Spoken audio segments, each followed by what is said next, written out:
The Poison Prince, Damien Cross, built an empire on silence, every secret buried, every enemy crushed, every weakness eliminated. But when his ex-wife's name flashes across his phone at 3 a.m., begging him to save the child he never knew existed, that silence becomes a weapon aimed at his own heart. One ignored call. One dying boy. One truth that will drag Chicago's most feared crime boss into a war where the enemy wears a trusted face and children are currency. The clock is ticking, and Damien Cross is about to learn that some debts can only be paid in blood. If you want to see how far this story travels, hit the like button and comment with your city below. Now, let's begin. The rain hammered Chicago like a punishment, turning Michigan Avenue into a river of brake lights and blurred neon. Inside the obsidian tower that bore no name but everyone knew as Cross territory, Damien Cross stood at the floor-to-ceiling windows of his penthouse office, watching the city bend beneath the storm. He didn't move when his phone buzzed the first time. Didn't flinch when it buzzed again. The third time he glanced down. Elena Lane. The name hit him like a fist to the sternum. He stared at the screen until it went dark, then turned back to the window.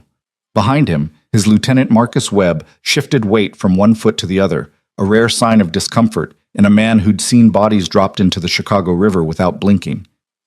"You want me to—" Marcus started. "No," Damien said. His voice was granite. "Let it go to voicemail."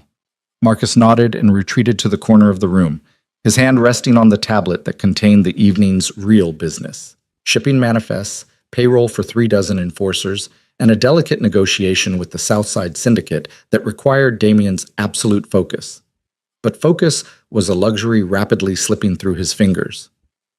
The phone buzzed a fourth time. Damien's jaw tightened. Elena Lane. He'd buried that name 6 years ago, the same night he'd walked out of her apartment and made the hardest choice of his life, cutting her loose before his world could devour her. She'd been a public defender then, fierce and brilliant, with eyes that saw through his carefully constructed walls. She'd also been desperately, dangerously naive about the kind of man she'd fallen for. Loving her had been easy. Letting her go had required every ounce of discipline he possessed. The phone went silent. A moment later, a voicemail notification appeared. Damien stared at it for 10 seconds. 20. Then he pocketed the device and turned to Marcus. "The syndicate meeting. Are we set for midnight?" "Location secured, security doubled," Marcus confirmed. "They're bringing 4 men. We'll have 8. "Make it 12, Damien said. "I don't trust Angelo's sudden cooperation." Marcus made a note on his tablet. "Done. Anything else?" Damien almost said no. Almost. Instead, he found himself pulling out his phone again, thumb hovering over the voicemail. Marcus watched him with the careful neutrality of a man who knew when to stay silent. The message played. Elena's voice cracked through the speaker, ragged and raw. "Damien, I know I don't have the right to call. I know what we agreed, but if you ever—" A shuddering breath. "If you ever cared about me, please pick up. Please.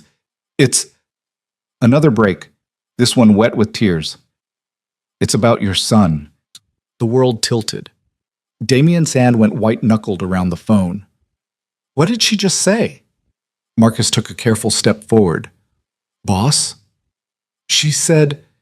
Damien replayed the message, volume up. Elena's voice filled the room again, each word a detonation. "It's about your son.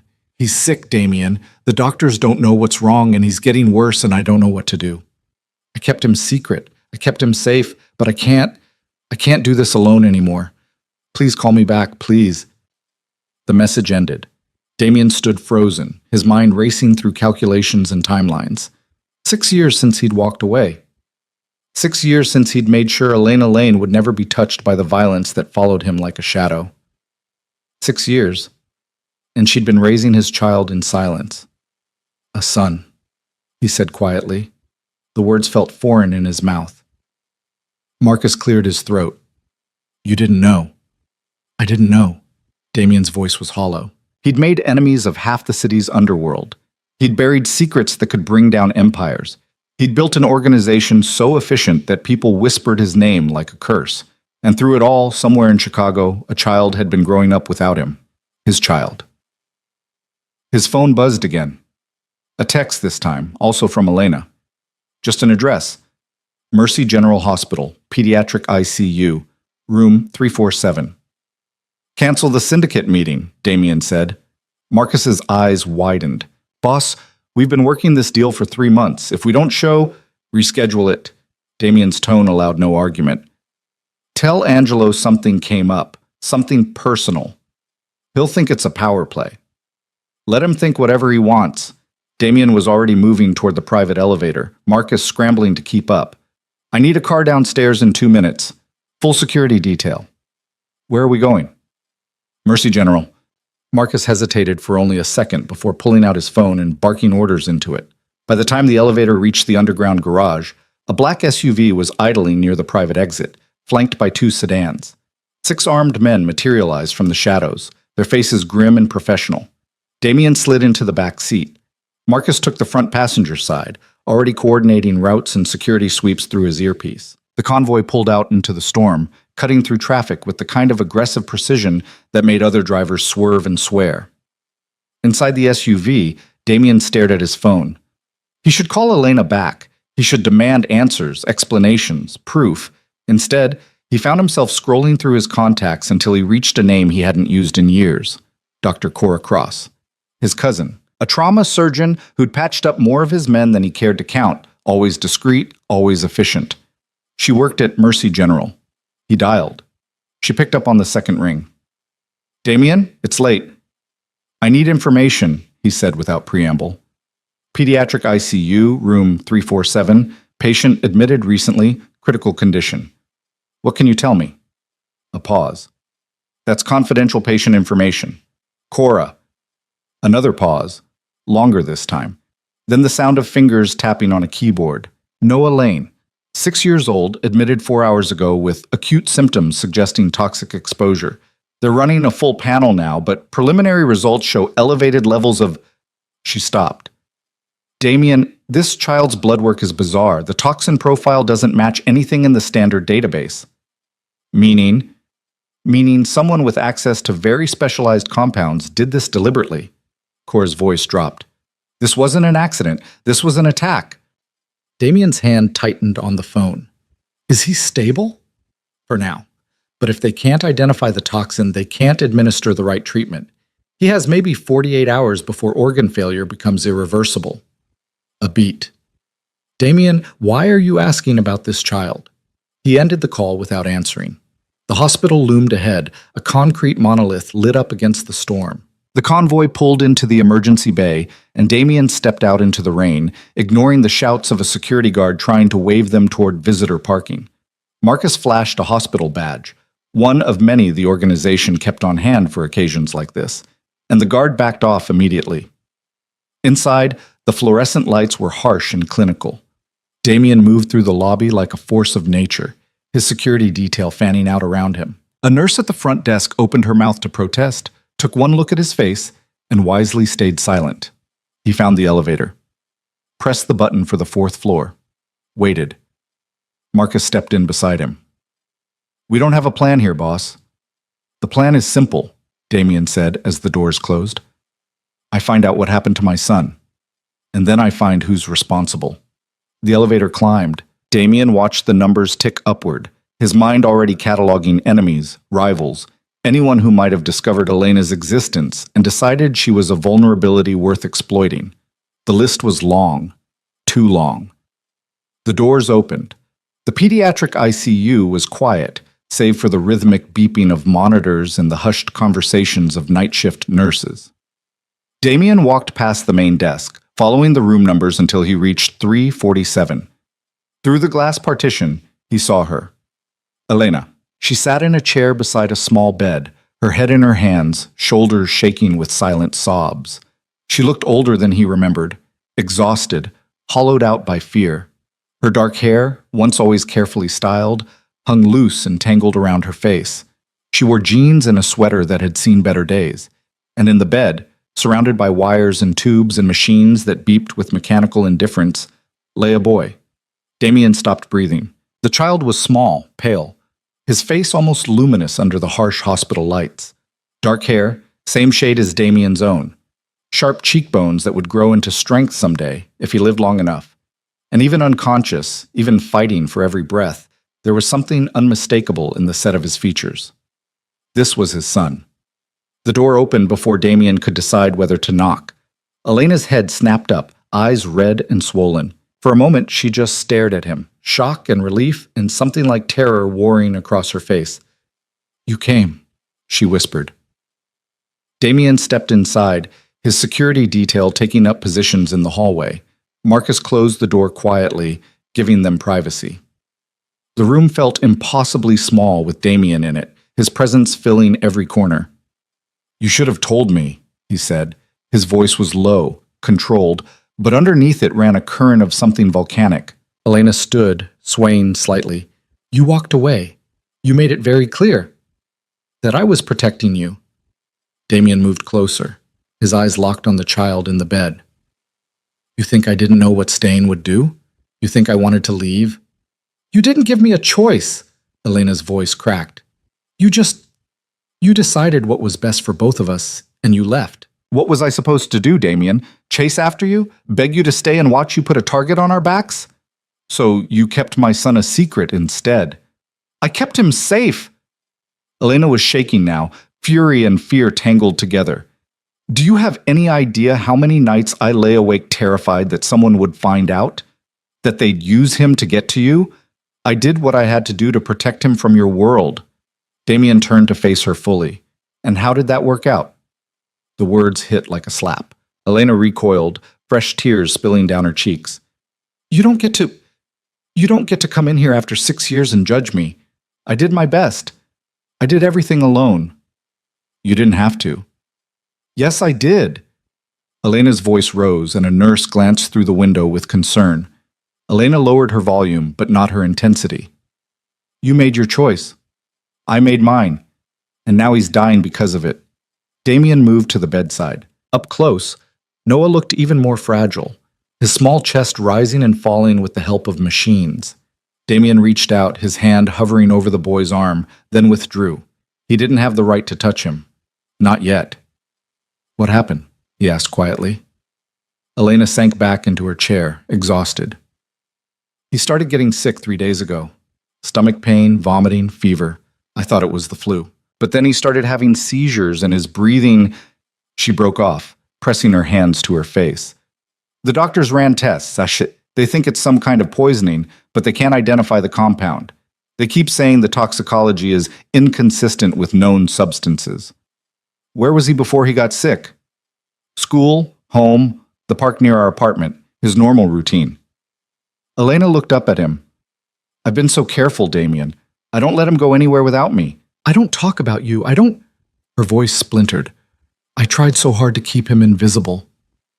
Someone found him anyway. The implication hung between them. Elena's face went white. "You think this was deliberate?" "I know it was." Damien pulled out his phone and texted Marcus a single word: investigate. This toxin, the symptoms, the timing, this isn't random. Someone targeted him. But why? Who even knows about him? "That's what I'm going to find out." Damien looked at her directly. "I need a list. Everyone who's been around Noah in the past month. Teachers, babysitters, neighbors, delivery people. Everyone." Elena was already shaking her head. I can't think right now. I can't." "Elena." Damien crouched down so they were eye level. "I know you're scared.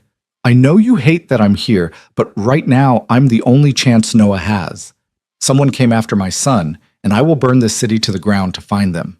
But I need your help." She stared at him, and for the first time since he'd walked through that door, something shifted in her expression. Not trust exactly, but recognition. She knew what he was capable of. She'd always known. "Okay," she whispered. "Okay." For the next 30 minutes, Elena walked Damien through Noah's life with painstaking detail. His school, a small private academy in Lincoln Park. His teacher, Mrs. Robertson, who'd been there for 15 years. The babysitter, a college student named Melissa, who picked Noah up twice a week.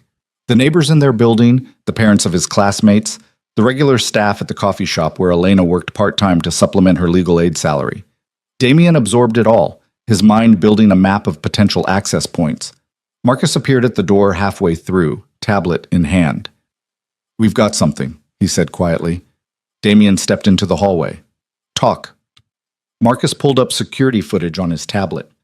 "This is from Elena's building 2 days ago. Watch the delivery guy." The footage showed a man in a generic courier uniform entering the building's lobby.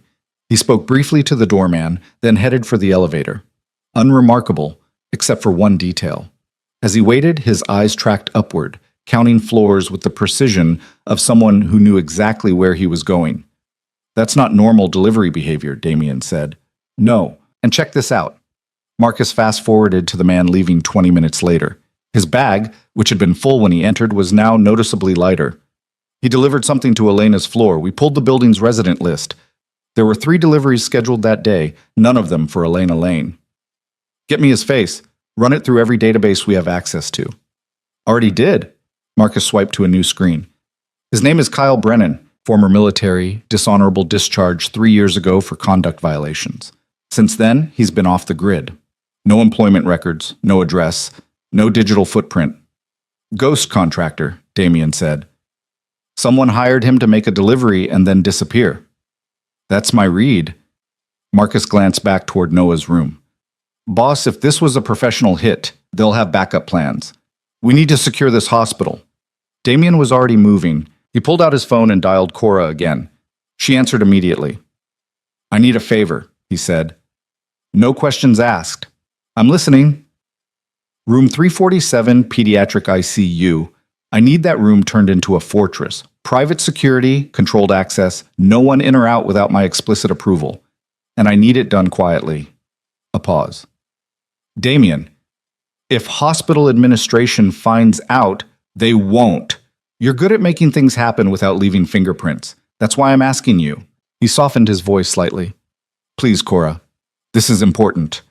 Another pause, longer this time. Then, "Give me an hour." She hung up. Damien returned to Noah's room, where Elena was standing now, staring at her son with hollow eyes. She looked up when he entered. "What did you find?" "Someone delivered a package to your apartment 2 days ago. A package you never ordered." Elena's hand flew to her mouth. "Oh God, there was a box outside our door. I thought it was for the neighbor. I didn't—" She swayed and Damien caught her elbow, steadying her. "It was addressed to Noah. I opened it. It was just toys, just stupid toys. A race car, some building blocks. There was no note, no return address. I thought maybe my sister sent them." "Where are they now?" "At home, in his room. He was playing with them the day before he got sick." The color drained from her face. The toys were poisoned." Damien pulled out his phone and texted Marcus. "Get to Elena's apartment. Find the toys. Full hazmat protocol. I need them analyzed within the hour." Marcus's response came back immediately. "On it." Damien turned to Elena. "I'm moving you and Noah to a secure location as soon as he's stable enough for transport." "What?" "No, the doctors can come with us. I have a facility with better equipment than this hospital and complete control over who comes in and out." He saw her objection forming and cut it off. "Elena, someone tried to kill our son. They failed. They're going to try again. This room is not safe. This building is not safe. You need to trust me." "Trust you?" Elena's laugh was bitter. "You left me, Damien. You walked away and didn't look back. Why should I trust you now?" "Because I'm the only one who can keep him alive." The words hung between them, brutal and honest. Elena looked at Noah, then back at Damien. "If I do this, if I let you take us, you don't get to disappear again. You don't get to decide you're too dangerous to be around and vanish. He's your son. If you're in, you're all in." Damien met her eyes. "I'm in." A knock at the door interrupted them. A nurse poked her head in, her expression apologetic. "I'm sorry, but visiting hours ended an hour ago. I'll need to ask you to—" She stopped mid-sentence, taking in Damien's presence, the security detail visible through the window, the sudden shift in the room's atmosphere.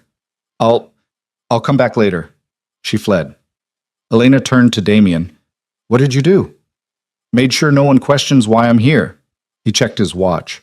"Cora's arranging security upgrades for this room. In the meantime, I'm not leaving. Neither is my team." The hospital," won't allow, the hospital will allow whatever I tell them to allow. Damien's voice was flat, matter of fact. Elena, you need to understand something. The man you knew 6 years ago, the one who tried to keep you at arm's length from his world, he's gone. That world has bled into this one. Our son is lying in that bed because of who I am, and now I'm going to use every resource, every connection, every ounce of power I've built to make sure he survives. And when he does, I'm going to find the people who did this, and I'm going to end them. Elena stared at him. You're talking about murder. I'm talking about justice. Damien moved closer to the bed again, his eyes on Noah. This child is innocent. He didn't ask to be born into my life, but he's here and he's mine, and anyone who touches him forfeits their right to breathe. That's not justice, Damien. That's revenge. Sometimes they're the same thing. Before Elena could respond, Marcus appeared again, his face grim.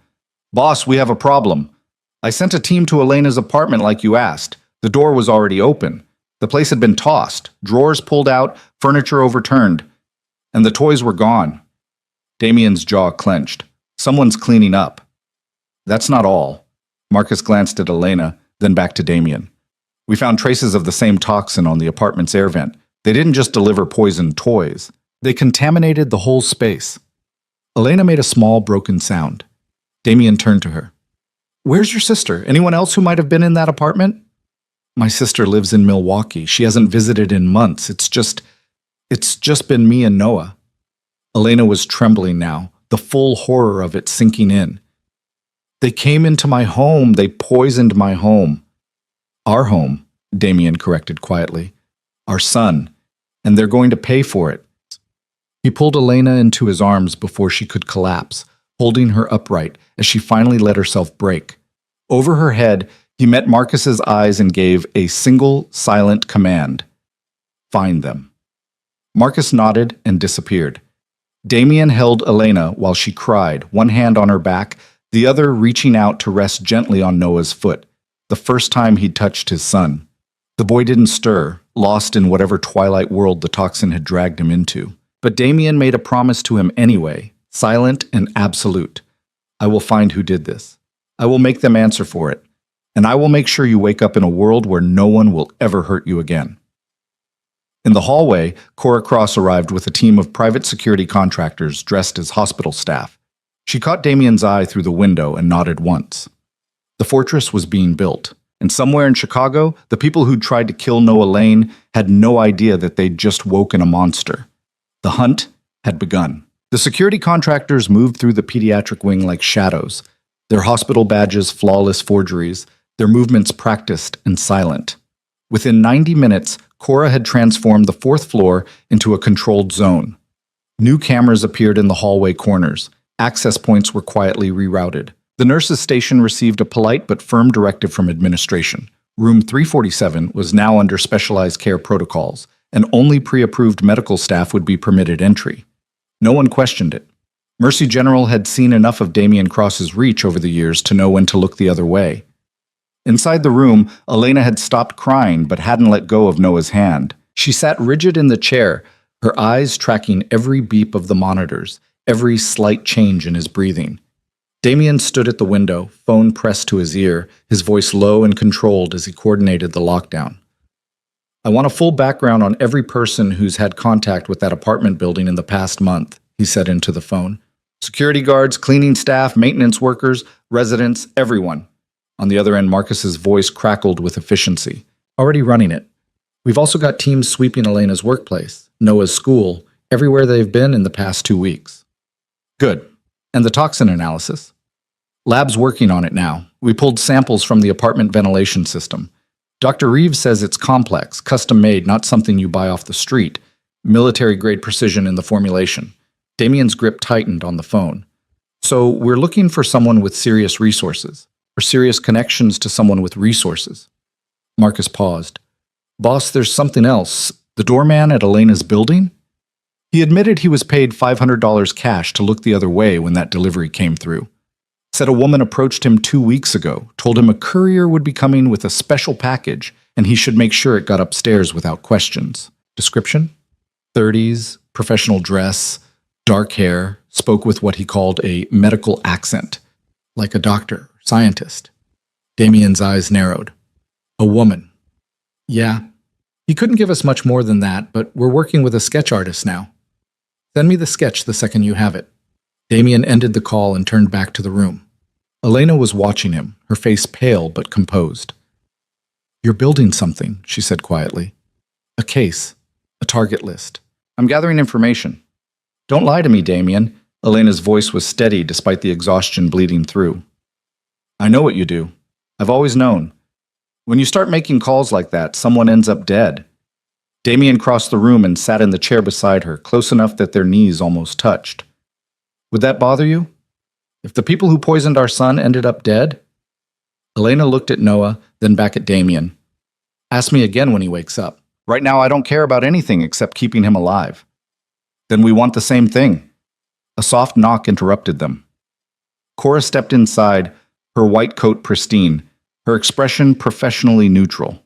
She'd changed since Damien had last seen her, traded her surgical scrubs for the polished armor of an attending physician. Her dark hair was pulled back in a severe bun, and her eyes moved quickly from Damien to Elena to Noah with clinical assessment. I've reviewed his charts, Cora said without preamble. The toxicology team is stumped. Whatever compound was used, it's breaking down rapidly in his system, which is why they can't isolate it. But it's left damage, hepatic inflammation, early-stage renal dysfunction, neurological markers that suggest microvascular injury. Elena's breath caught. In English, please. Cora's expression softened slightly. His liver and kidneys are struggling. The poison attacked his blood vessels, particularly the small ones in his brain. If we can stabilize him through the next 48 hours and support his organs while his body clears the toxin, he has a chance. But it's going to be close. What do you need? Damien asked. Better equipment than what's in this room. I want him on advanced dialysis to help clear his blood faster, more sophisticated neurological monitoring, and access to experimental therapies that aren't approved for standard use. Cora met his eyes. Which means I need you to authorize moving him to the Cross Medical Facility. Elena stiffened. What facility? A private treatment center I maintain for situations like this, Damien explained. Top-tier equipment, hand-picked staff, complete security control. You mean a place where your criminals get patched up after shootouts, Elena said flatly. Cora raised an eyebrow. Actually, it's where I conduct cutting-edge research that wouldn't be approved through traditional channels. The equipment is better than anything you'll find at Mercy General. If you want your son to have the best chance, that's where he needs to be. Elena turned to Damien. And if I say no, then we stay here and hope the hospital's limitations don't kill him before his body recovers. Damien leaned forward. Elena, I know you don't trust me. I know you hate that I'm here, that this is happening. But Cora's right. Noah needs more than what Mercy can provide. He needs his mother to make smart choices, Elena shot back. Not to hand him over to... She stopped herself, but the damage was done. Cora stepped back toward the door. I'll give you two a moment. She left, closing the door quietly behind her. The silence stretched between them, heavy and fraught.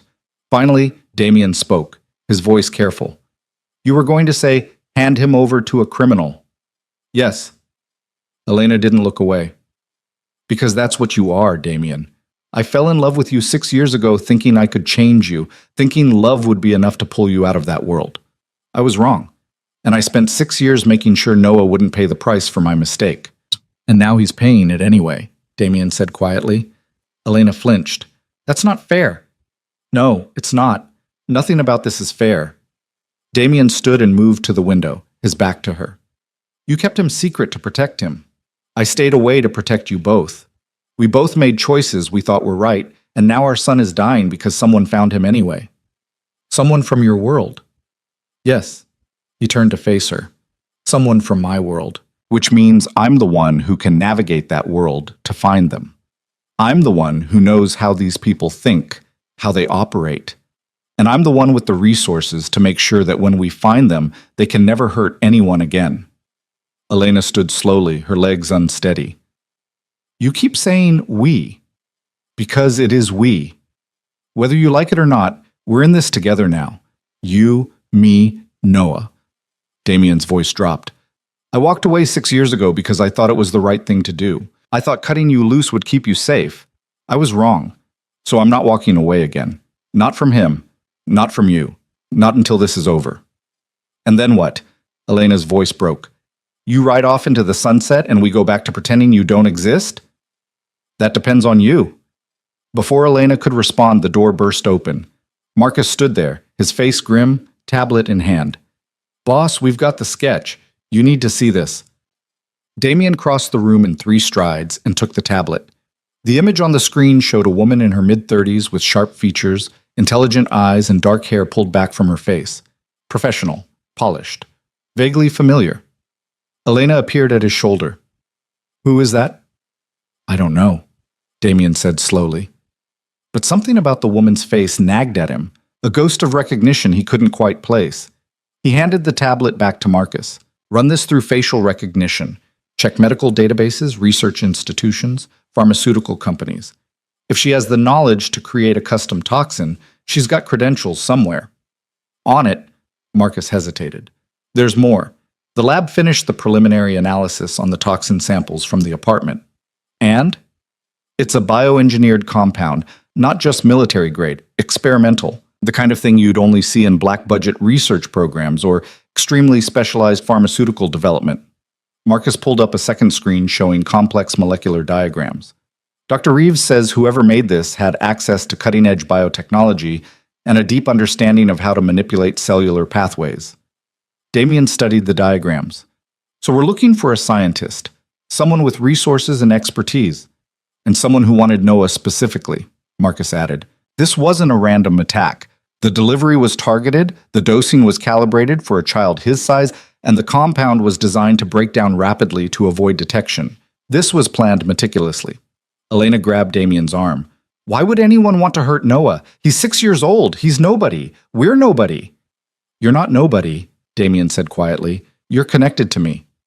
But you said you kept us secret. You said no one knew. I thought I had. Damien's mind was racing, cataloging possibilities. But someone found out. Someone did their research, identified you and Noah, and decided he was valuable enough to target. Marcus's phone buzzed. He glanced at it, and his expression darkened. Facial recognition just came back. Boss, you're not going to like this. Damien took the tablet again. The screen showed the sketch alongside a database photo. Same woman, same sharp features. But the name beneath made his blood run cold. Dr. Vivian Cross. PhD in molecular biology. Specialization in pediatric gene therapy. Last known employment, GeneSys Research Initiative, a biotech firm with ties to pharmaceutical giants, and according to Marcus's quickly compiled notes, several red-flagged government contracts. Damien stared at the screen. Cross. Elena looked between him and the photo. Is she related to you? I don't know. It's not an uncommon name. But even as he said it, Damien was scrolling through his mental catalog of family connections. The Cross family tree was complicated. His father had siblings scattered across the country, cousins he'd never met, relatives who distanced themselves from the criminal branch of the family decades ago. Marcus was already typing furiously. Pulling genealogical records now. If there's a connection, we'll find it. The door opened again and Cora stepped back inside. She froze when she saw the image on the tablet. Where did you get that? Damien's eyes locked on her. You know her. Cora moved closer, her professional composure slipping for just a moment. That's Dr. Vivian Cross. She stopped, her face going carefully blank. She's a distant relative, second cousin maybe? We met a few times at family gatherings years ago. She was always brilliant, top of her field. Last I heard, she was doing groundbreaking work in genetic medicine. She's also the woman who paid Elena's doorman to let a poisoned delivery through, Damien said flatly. Cora's face went white. That's not possible. Vivian wouldn't. She's a doctor. She saves children. She doesn't. She looked at Noah in the bed, then back at the photo. There has to be a mistake. The doorman identified her from this sketch, Marcus said, and the toxin used on Noah matches the kind of research her company specializes in. It's not a mistake. Cora sank into a chair, her hands trembling. I don't understand. Why would Vivian target a child? What could she possibly gain? Damien crouched in front of her, his voice low and controlled. I need you to tell me everything you know about her. Where she works, who she works with, what her research focuses on. Everything. Cora nodded slowly. GeneSys Research Initiative. They're based in a private facility north of the city, near Lake Forest. Vivian heads their pediatric gene therapy division. Her focus is on developing treatments for genetic disorders in children, experimental protocols that push the boundaries of what's ethically approved. Meaning? Meaning she's willing to test therapies that the FDA won't touch. She's been under investigation a few times for conducting unauthorized trials, but nothing ever stuck. She's too connected, too valuable to the company. Cora's voice dropped. There were rumors a few years ago that she'd moved beyond therapy into enhancement, genetic modification designed not to fix disorders, but to improve baseline human performance, intelligence, physical capabilities, disease resistance. Elena's voice cut through the room like a knife. You're saying she's experimenting on children. I'm saying she's operating in ethical gray areas that most scientists won't touch. Cora met Elena's eyes. But I never thought she'd hurt a child. Her work was always about helping them. Unless she found a child she thought was worth more as a test subject than a patient, Damien said quietly. He stood and turned to Marcus. Find out everything about GeneSys, funding sources, board members, research contracts.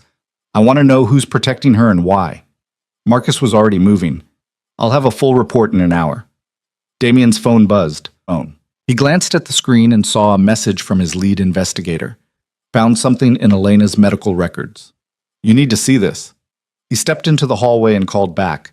The investigator, a former FBI analyst named Sarah Chen, answered immediately. What did you find? Damien asked. Elena Lane's medical history shows she had genetic screening done during her pregnancy with Noah. Standard prenatal testing, nothing unusual. But here's the thing. Those records were accessed illegally 6 months ago. Someone hacked into the hospital database and pulled Noah's genetic profile. Damien's grip on the phone tightened. Who? The hack was sophisticated, routed through multiple proxies, but I traced it back to an IP address registered to GeneSys Research Initiative. Everything clicked into place. They've been watching him. They knew about Noah before anyone even tried to hurt him. It looks that way. And boss, there's more. I cross-referenced Noah's genetic markers with GeneSys's published research. His DNA profile matches the criteria for a study they've been trying to recruit for, something about rare genetic combinations that enhance cellular regeneration. Noah's genes are apparently exceptional for their purposes. Damien closed his eyes. They wanted to use him, or study him, or both. The details of the research are classified, but based on what I could dig up, GeneSys has been looking for children with specific genetic markers for years. Noah's profile would have made him a perfect candidate. Except Elena would never consent to that. Which is why they tried to take him another way, Sarah said quietly. If the child is critically ill and the parent is desperate, consent becomes a lot easier to obtain. Or if the child dies, maybe they get access to tissue samples for study. Either way, they win. Damien felt rage building in his chest, cold and controlled. Send me everything you have, every detail, every connection. I want a complete picture of what we're dealing with. Already on its way to your secure server. Damien, be careful. GeneSys has powerful backers, politicians, pharmaceutical executives, people with enough influence to bury problems. If you go after them, you're going to make enemies in places that matter. I've been making enemies my whole life, Damien said. A few more won't make a difference. He ended the call and returned to the room. Elena and Cora were talking in low voices, but they stopped when he entered. Damien looked at both of them. I know why they targeted Noah, he said. He has a genetic profile they want. GeneSys has been looking for children like him to use in experimental research. They accessed his medical records illegally 6 months ago, identified him as a candidate, and when Elena wouldn't have agreed to enroll him in their program, they decided to create a situation where they could study him anyway. Elena's face drained of color. They poisoned him to get access to him? Or to get access to his body if he died? Either way, they saw him as valuable genetic material, not a person. Damien's voice was ice. They gambled with his life for research data. Cora stood abruptly. That's insane. Even Vivian wouldn't... She stopped, uncertainty flickering across her face. Would she? You tell me, Damien said. You know her. Is she capable of this? Cora was silent for a long moment, then quietly. She always said science required sacrifice. that progress meant pushing boundaries, even when it made people uncomfortable. I thought she was talking about ethical debates, not, she looked at Noah, not hurting children to get what she wanted. Damien pulled out his phone and pulled up the file Sarah had sent. GeneSys has been running unauthorized trials for years.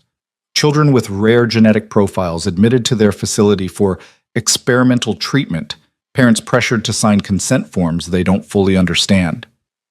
At least 3 cases where children died under suspicious circumstances, and the families received large settlements in exchange for silence.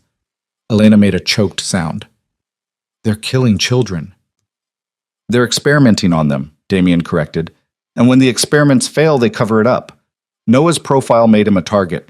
The fact that he's connected to me just made them more cautious about how they approached it. So what do we do? Elena's voice was shaking but determined. How do we stop them? Damien met her eyes. We don't. I do. No. Elena stood, her hands clenched into fists. He's my son. I have just as much right. You have every right, Damien interrupted. But you don't have the resources, you don't have the connections, and you don't have the stomach for what needs to happen next. His voice softened. I know you, Elena. You're a public defender. You believe in justice through the system, in due process and legal accountability.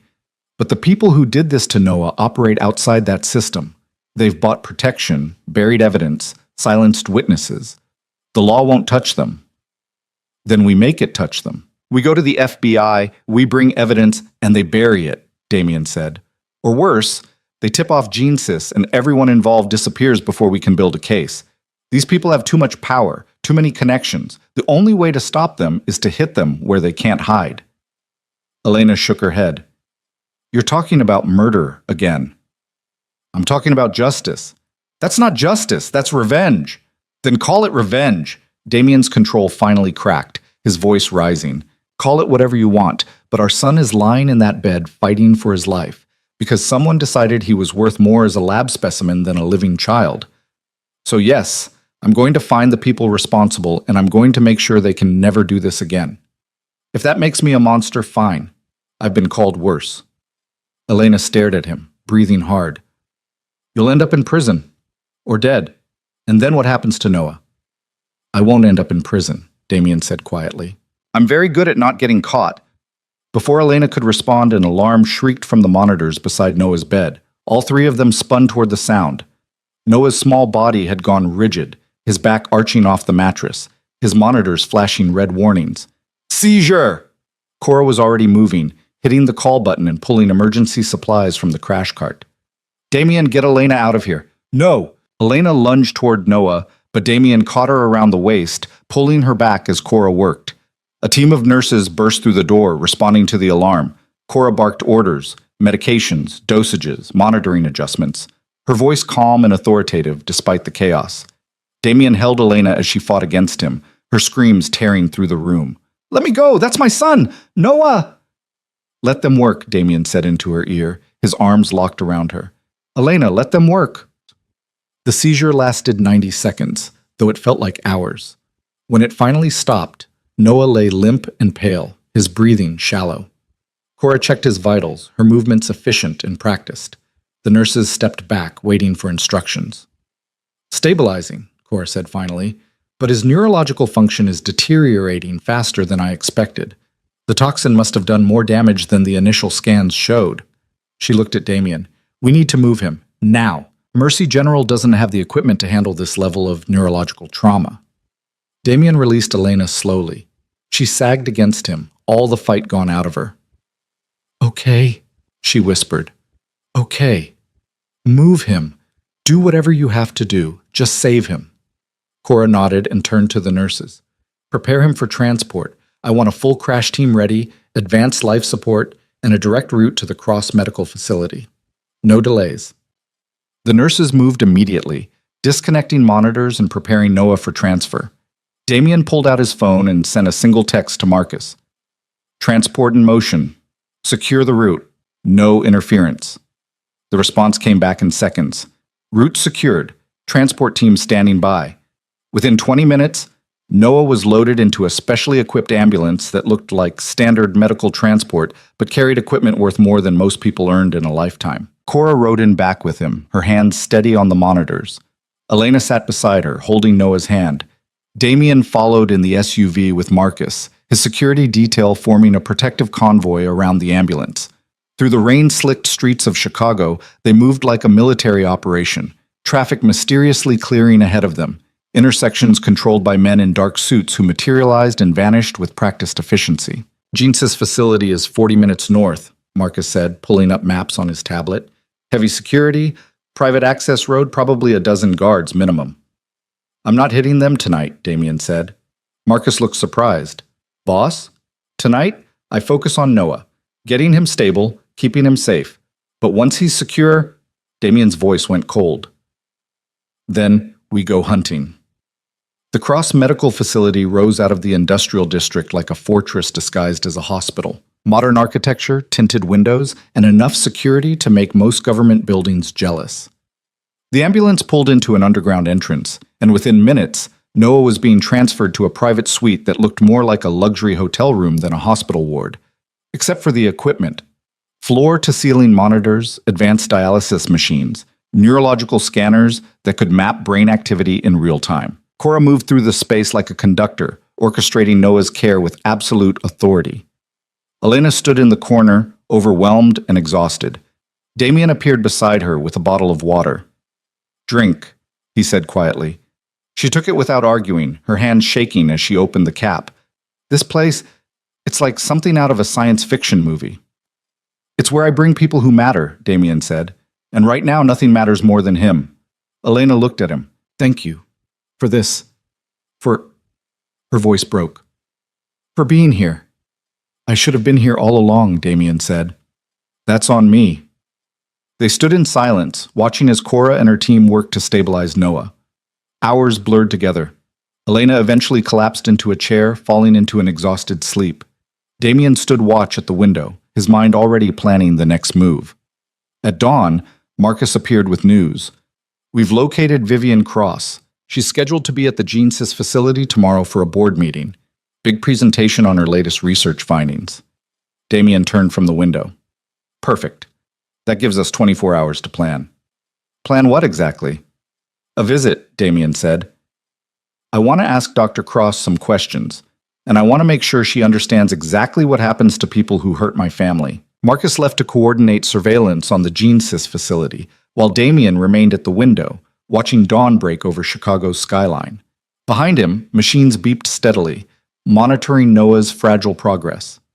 The boy had stabilized, not improved, but stabilized, and Cora had cautiously suggested that his body was beginning to fight back against the toxin's assault. Elena stirred in her chair, blinking awake with the disoriented confusion of someone who'd fallen asleep mid-crisis. She looked immediately to Noah, saw the steady rise and fall of his chest, and some of the tension left her shoulders. You should go home, Damien said without turning from the window. Get some real sleep, a shower, clean clothes. I'm not leaving him. Elena, I said I'm not leaving him. Her voice was raw but firm. You can stand there and make plans to hunt down the people who did this, but I'm staying with my son. Damien finally turned to face her. Our son. The correction hung between them. Elena's expression flickered, anger, grief, something that might have been hope, before settling back into exhaustion.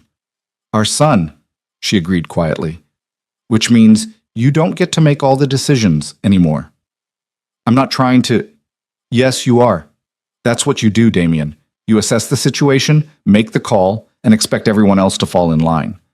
Elena stood, crossing to Noah's bedside. She smoothed his hair back from his forehead with gentle fingers. But this isn't one of your operations. This is our child's life. And I need to know what you're planning before you disappear to do whatever violent thing you think will fix this. Damien moved closer, keeping his voice low so the medical staff working quietly in the corner wouldn't hear. I'm planning to find out exactly what GeneSys wanted with Noah, who authorized it, and how deep this goes. Then I'm going to make sure it never happens to another child. By killing them. If necessary. Elena closed her eyes.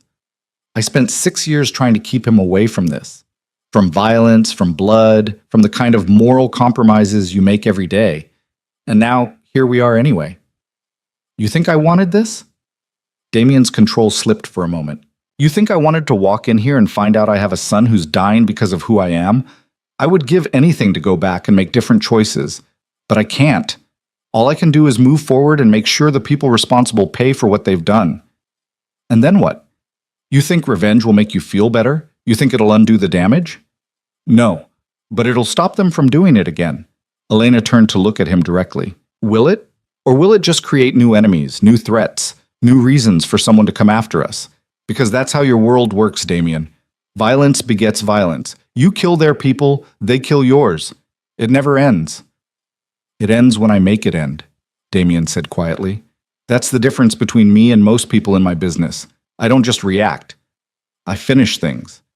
Before Elena could respond, Cora appeared from the equipment bay, stripping off her gloves. His kidney function is improving. Slowly, but it's measurable progress. If this trend continues, we might be able to reduce dialysis support by tomorrow evening. Elena's breath caught. He's getting better? His body is responding to treatment. That's not the same as getting better, but it's a good sign. Cora glanced at Damien. I need to talk to you, privately. Damien followed her into the hallway, leaving Elena with Noah. Once they were out of earshot, Cora's professional composure cracked. I called Vivian, she said. Damien went very still. You did what? I called her. I needed to know if she was really involved in this. Cora's hands were shaking. I told her I was treating a child who'd been poisoned with a compound that matched her research signature. I asked if she knew anything about it. And? She hung up on me. But before she did, there was this pause. This moment where I could hear her thinking, calculating, and I knew. Cora's voice dropped to a whisper. She did this, Damien. My cousin, my family. She poisoned a child for her research.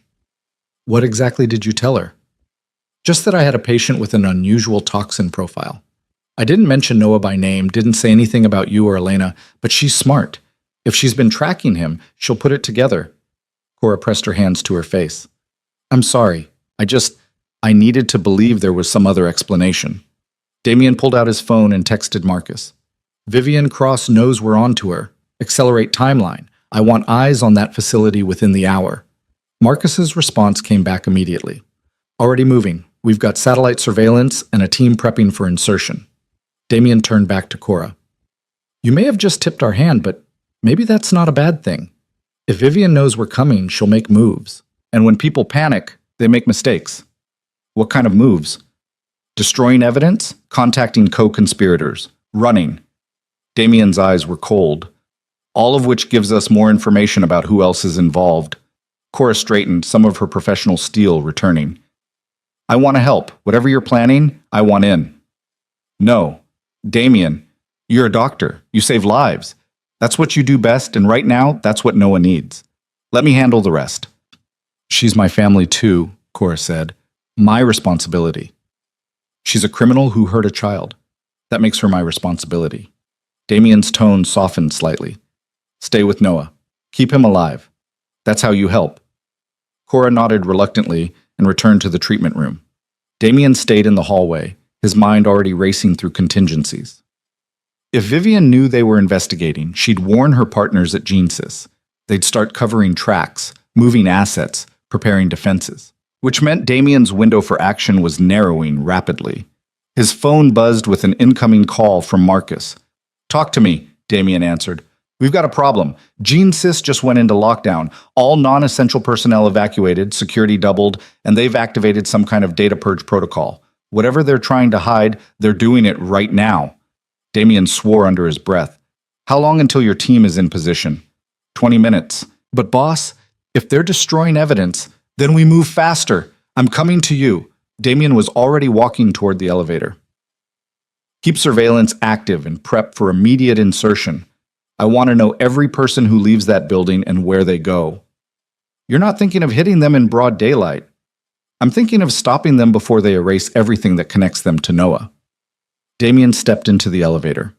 Assemble the team, full tactical gear. I'll meet you at the staging point. He ended the call and texted Elena. Something's come up. Stay with Noah. Cora will keep you updated. I'll be back soon. The elevator descended into the facility's underground garage, where a fresh SUV waited with engine running. Damien slid into the back seat, and the driver pulled out immediately, heading north toward Lake Forest. The staging point was an abandoned warehouse 2 miles from the GeneSys facility, carefully selected for its sightlines and quick access to multiple escape routes. When Damien arrived, Marcus had already assembled a team of 8 men, all former military, all completely loyal, all equipped with the kind of hardware that would make most police departments jealous. Marcus handed Damien a tactical vest and earpiece. Satellite shows approximately 15 security personnel on site, all concentrated around the main research building. There's a service entrance on the east side that's less monitored. That's our best insertion point. Damien studied the satellite imagery on Marcus's tablet. The GeneSys facility sprawled across 10 acres, a cluster of modern buildings surrounded by manicured lawns and high fences. The main research building was the largest structure, 5 stories of glass and steel designed to project innovation and transparency while hiding God knew what behind those reflective windows. "What about Vivian?" Damien asked. "Her car's still in the executive parking area. She hasn't left since Cora's call." Marcus zoomed in on the building's floor plan. "Her office is on the 4th floor, northwest corner. If she's destroying evidence, that's where she'll be doing it." "Then that's where we go." Damien checked the weapon Marcus handed him, a sleek pistol with a suppressor already attached. "Rules of engagement. We're not here to kill anyone unless they make it necessary. This is intelligence gathering and evidence seizure. But if they try to stop us, we stop them first," Marcus finished. "Team's ready when you are, boss." Damien looked at the men assembled around him. Hard faces, steady hands, the kind of professionals who didn't ask questions when the job required crossing lines. "We go in quiet, we get what we need, and we get out. Anyone who sees us and tries to sound an alarm gets neutralized, non-lethally if possible, permanently if necessary. Questions?" No one spoke. "Good. Let's move." The team loaded into 3 vehicles and drove the 2 miles to GeneSys with careful spacing, looking like nothing more than morning traffic. They parked at a strip mall across from the facility and approached on foot, using the tree line for cover. The east service entrance was exactly where the satellite imagery showed it, a plain steel door with a card reader and a security camera. One of Marcus's men, a former NSA analyst named Torres, pulled out a small device and connected it to the card reader. 30 seconds later, the lock clicked open. "Camera's on a loop," Torres whispered. "We've got a 2-minute window before it resets." They slipped inside. The interior of GeneSys was all sterile white corridors and fluorescent lighting, the kind of environment designed to feel clinical and safe, while conducting research that was anything but. Damien led the team toward the emergency stairwell, avoiding the main elevators and their inevitable security feeds. They climbed to the 4th floor in silence. At each landing, Marcus checked his tablet, monitoring the security system they'd infiltrated. 3 guards on 4, all clustered near the main elevator bay. "Vivian's office is clear. She's alone." Damien nodded and eased the stairwell door open. The 4th floor corridor stretched out before them, empty except for the distant sound of voices near the elevators. They moved in formation, clearing corners and doorways with practiced efficiency. Vivian's office door was closed but unlocked. Damien tested the handle slowly, then pushed it open. "Doctor." Vivian Cross stood at her desk, feeding documents into an industrial shredder. She looked exactly like her photograph, sharp features, intelligent eyes, dark hair pulled back severely. Except now those eyes were wide with shock as 8 armed men flooded into her office. "Step away from the shredder," Damien said quietly. Vivian's hand hovered over the document feed, frozen in indecision. Then she lunged for the panic button on her desk. Marcus was faster. He crossed the room in 2 strides and grabbed her wrist, twisting her arm behind her back and forcing her face first onto the desk. "I wouldn't," he said pleasantly. Damien approached the shredder and examined the half-destroyed documents. Research protocols, test results, consent forms with signatures that looked suspiciously similar. "Torres, pull the hard drives from every computer in this office. Marcus, search her files. I want everything." "You can't just break in here," Vivian gasped against the desk. "This is private property. I'll have you arrested." "By who?" Damien crouched down so they were eye level. "The police you've been paying to look the other way? The politicians whose campaigns you've funded? GeneSys has spent years buying protection, Dr. Cross. But you forgot to buy protection from me." Vivian's eyes widened with recognition. You're Damien Cross, the crime lord. I prefer concerned father. Damien pulled out his phone and showed her a photo of Noah in the hospital bed. Recognize him? Vivian's face went carefully blank. I don't know what you're talking about. Really? Because your company illegally accessed his medical records 6 months ago. You identified him as a candidate for your research program. And when his mother wouldn't consent to experimentation, you poisoned him. Damien's voice was glacier cold. So let's skip the part where you pretend to be innocent and move straight to the part where you tell me everything. I'm a scientist conducting legitimate research. You're a criminal conducting illegal human trials on children. Damien stood and nodded to Marcus. Show her what we found. Marcus pulled up files on his tablet, the evidence Sarah Chen had compiled. GeneSys has been tracking children with rare genetic profiles for 3 years. At least 15 children admitted to your experimental treatment program, 7 of whom died under suspicious circumstances. The families were paid off, the deaths were ruled as complications from underlying conditions, and the research continued. Vivian's composure cracked. Those children were dying anyway. We gave them a chance. You used them as test subjects without informed consent, Damien interrupted. And when they died, you harvested their tissue for continued research. That's not medicine, that's butchery. You don't understand the science. I understand that you tried to kill my 6-year-old son to get access to his DNA. Damien leaned closer. And I understand that you're going to tell me exactly who authorized this program, who funded it, and who else is involved. Because right now, Dr. Cross, you're looking at spending the rest of your life in a very dark hole. But if you cooperate, maybe, you walk away with your life. Vivian's eyes darted toward the door. My security team is currently dealing with a false alarm we triggered on the 2nd floor, Marcus said. You're alone, Doctor. Just you and us. For a long moment, Vivian said nothing. Then, quietly, if I tell you, they'll kill me. If you don't tell me, I'll kill you, Damien said flatly. Choose. Vivian closed her eyes. The program is called Project Genesis. It's funded by a consortium of pharmaceutical companies and private investors who believe that genetic enhancement is the future of human evolution. We identify children with exceptional genetic markers, disease resistance, cellular regeneration, enhanced cognitive potential, and we study them. We were developing therapies that could be sold for millions to parents who want to give their children advantages. By poisoning the children first. By creating controlled medical crises that would make parents desperate enough to consent to experimental treatments they'd normally refuse. Vivian's voice was hollow. We'd identify a candidate, introduce a carefully calibrated toxin that mimics a rare disease, then offer our experimental therapy as the only hope. Parents sign the consent forms, we collect the data we need, and if the child survives, everyone wins. And if they don't survive? Then we have unlimited access to their tissue for continued research. Vivian opened her eyes. You think I'm a monster, but this research will save millions of lives. The therapies we're developing could eliminate genetic diseases, extend human lifespan, create a generation of children who never know illness. Built on the corpses of children you murdered, Damien said. Who else is involved? Names. Vivian hesitated. Damien pulled out his pistol and set it on the desk between them, the suppressor pointing directly at her. Names, he repeated. Dr. Richard Ashford, CEO of GeneSys. Dr. Michael Reeves, head of biochemistry. He designed the toxins. Sarah Thornton, our legal counsel. She handled the liability issues. And Vivian swallowed hard. And there are others. Investors, board members, people with enough power to bury this if it ever came to light.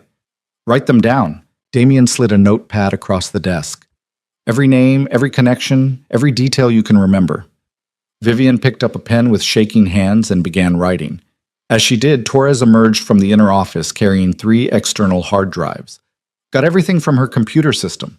Looks like there's encrypted files too. I'll need time to crack them. Take all the time you need, Damien said. We're not in a hurry anymore. A sudden alarm shrieked through the building. Marcus's earpiece crackled with urgent chatter. Boss, security's figured out we're here. They're sealing the building and calling for backup. Damien looked at Vivian.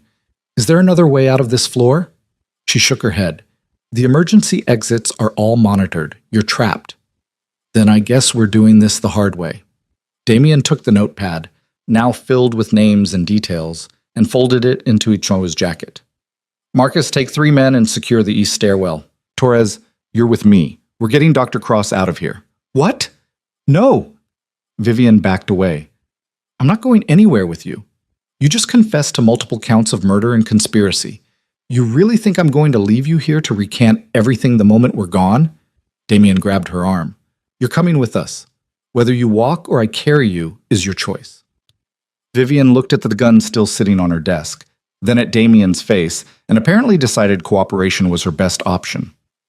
Fine, but if your people shoot me, the deal's off. My people don't miss, Damien said, so I'd suggest staying close. They moved into the corridor just as elevator doors opened and 4 security guards emerged, weapons drawn. Marcus's team was already in position, and what followed was brutal and efficient. Suppressed gunfire cracked through the hallway. 2 guards went down immediately, their Kevlar vests absorbing the shots but the impact knocking them unconscious. The other 2 retreated back into the elevator, and Marcus tossed a flashbang after them. The explosion was deafening in the confined space. Move! Damien hauled Vivian toward the stairwell while Marcus's team provided cover. Behind them, more alarms joined the cacophony, and the building's PA system crackled to life with automated warnings about security breaches and lockdown protocols. They hit the stairwell at a run. Below them, the sound of boots on metal stairs signaled more guards ascending. Above them, the roof access was locked with a heavy steel door. Torres, can you open it? Damien asked. Torres was already working on the electronic lock. 30 seconds. We don't have 30 seconds, Marcus said, peering down the stairwell. They're coming up fast. Damien handed Vivian off to one of his men and pulled out his pistol. Hold this position. No one gets through. The next 60 seconds were chaos. Guards burst into the stairwell from below, and Damien's team met them with precise, controlled fire. The confined space worked in both directions. Nowhere to hide, but also nowhere to maneuver. Bodies fell, some wounded, some unconscious from stun rounds. The noise was tremendous despite the suppressors. Got it! Torres threw open the roof access door. They spilled onto the roof into cold morning wind. Lake Michigan stretched out in the distance, gray and choppy. Below them, the Gene Sys compound was swarming with security personnel, and in the distance, Damien could hear approaching sirens. Extraction point? Damien asked Marcus. North side behind the tree line, but we'll never make it across the open ground without getting lit up. Marcus was scanning the perimeter with tactical binoculars. They've got shooters positioning on the adjacent buildings. Damien pulled out his phone and made a call. It was answered on the first ring. I need an exit, he said without preamble. North side of the Gene Sys facility, roof access. 5 minutes. That's going to be expensive, a voice responded. A helicopter pilot Damien had used for similar emergencies over the years. Bill me. Damien ended the call and turned to his team. Helicopter extraction, 3 minutes. Defensive positions until then. They spread out across the roof, using HVAC units and ventilation structures for cover. Below, the stairwell door burst open and guards poured out, weapons raised. The firefight that followed was loud and ugly, the sound of gunfire echoing across the compound. Vivian huddled behind an air conditioning unit, her hands over her ears, her carefully constructed professional identity shattering with each bullet that ricocheted off metal. Damien crouched beside her, returning fire with mechanical precision.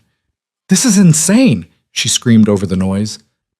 This is what happens when you poison children, Damien shouted back. Welcome to consequences. The helicopter appeared over the tree line like an avenging angel, a sleek black aircraft that dropped toward the roof with aggressive speed. The pilot, a taciturn veteran named Kozlov, who asked no questions and forgot everything he saw, held the aircraft steady 3 feet above the rooftop, its skids just barely touching down. Go, go, go! Marcus shoved his team toward the helicopter while laying down covering fire. They piled in one by one, Damien dragging Vivian with him and throwing her bodily into the passenger compartment. He was the last one aboard, and the moment his feet left the roof, Kozlov pulled up hard.